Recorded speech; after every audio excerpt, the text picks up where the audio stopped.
This is another Speaking Through the Fog. I'm Miranda Largaspada, and this is the 5th segment of my chronic fatigue episodes. I have a lot to talk about. Obviously, there's 5 episodes or 5 segments, and I have more to go. So let's just jump into it. So today I'm going to talk about cause, and there is no known cause for chronic fatigue syndrome. In fact, for a long time, it was debated whether or not there was even a cause. So, what there are is a whole bunch of hypotheses, and just recently there was a lot of advances into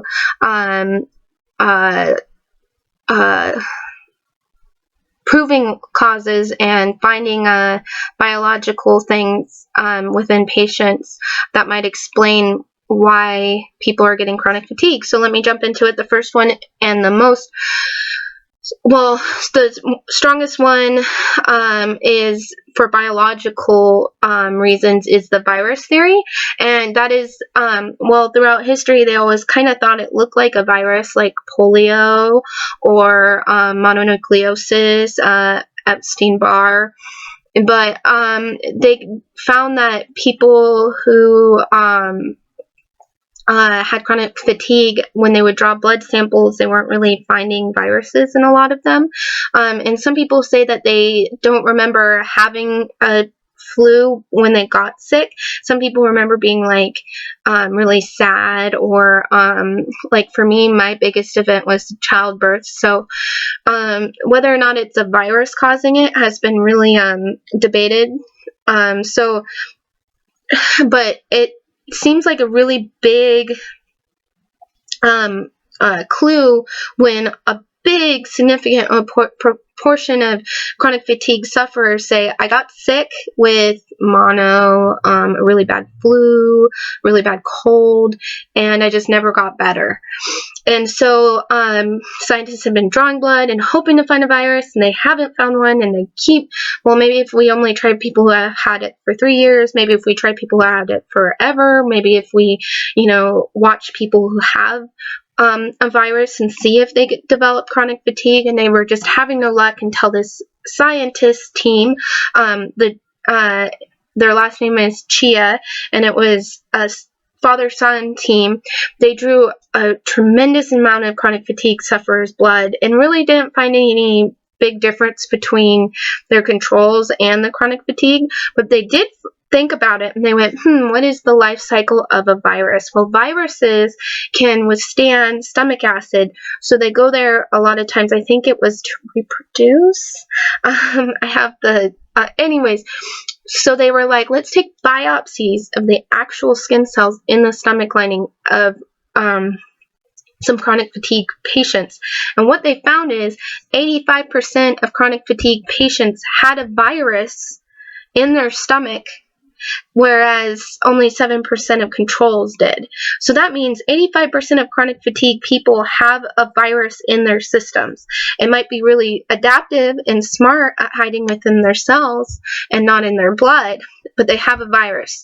So this really supports the virus theory. Well, there's another theory that it's not the virus itself that causes chronic fatigue syndrome, but the body's response to a virus and genes. So they have gotten rather close to figuring out, because of the Human Genome Project and William Dafoe's father, whose name I cannot remember very well. It isn't Dafoe, but anyways, he took over. William Dafoe is a chronic fatigue syndrome sufferer, a severe one. He was the severe case on the forgotten plague, and his father was one of the people who he's really important scientist. I can't remember what he did right now, but he when his son got it, he's like, I am going to solve this.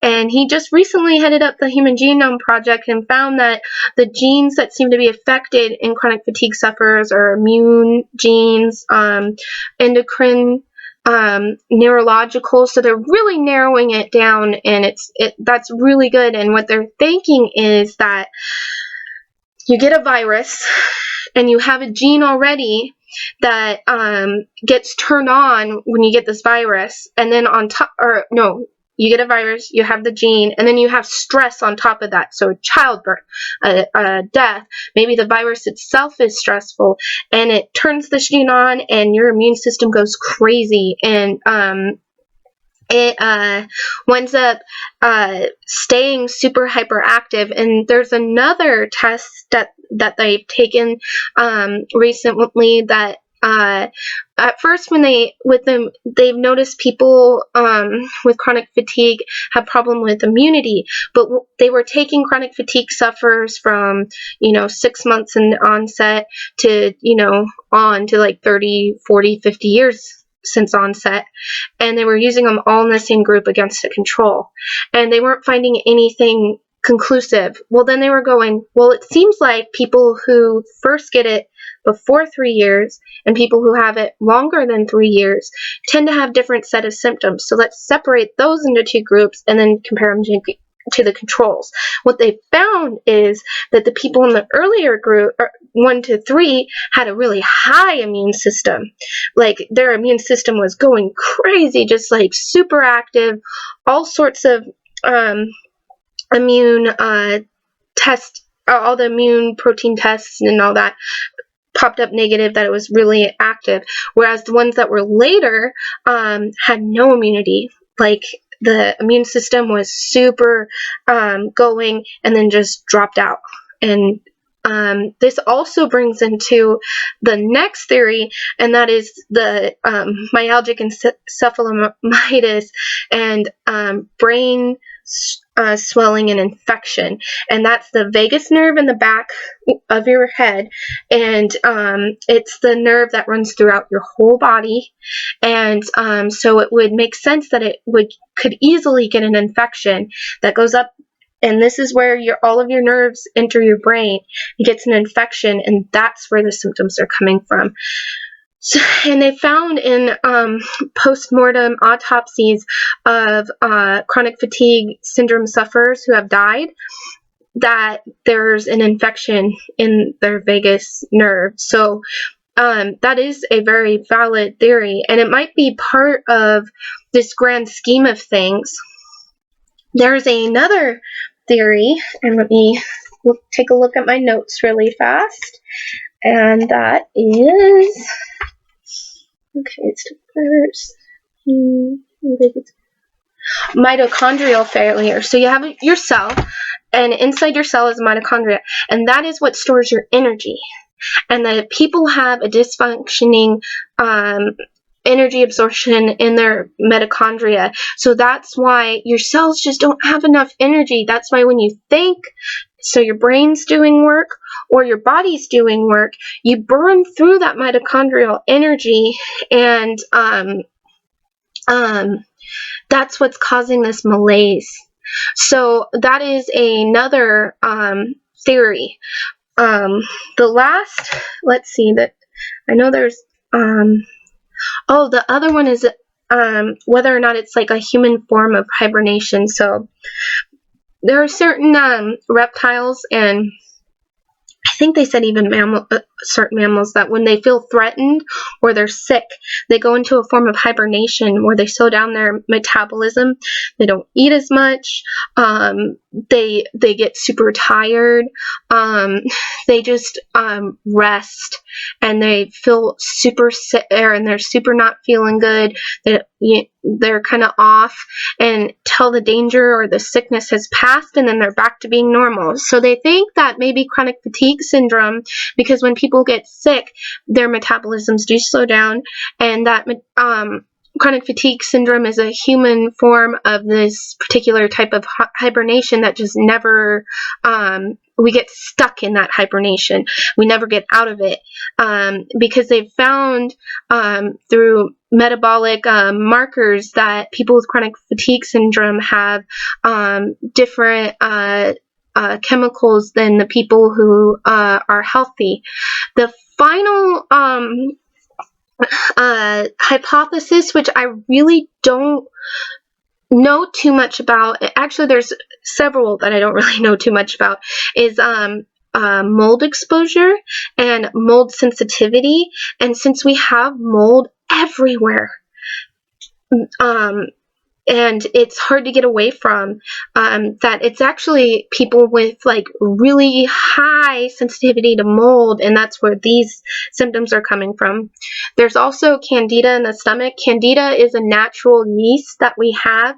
It's kind of like, you hear about probiotics and good bacteria versus bad bacteria. It's the same thing with this candida, and what happens is it goes kind of crazy in your stomach, and it is not allowing you to absorb the nutrients and calories and food that you need, so you're actually malnourished.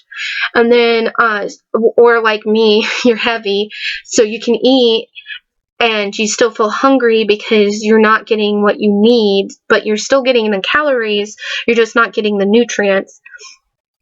Which comes to the other theory, which is poor nutrient absorption, that people with chronic fatigue actually aren't being recognized as having the proper, again, nutrients. And then neurotransmitter imbalances. So there's all these different, and those ones are more on the homeopathic and all that side of things. Now, my view on the whole thing is, I think maybe all of those things are true.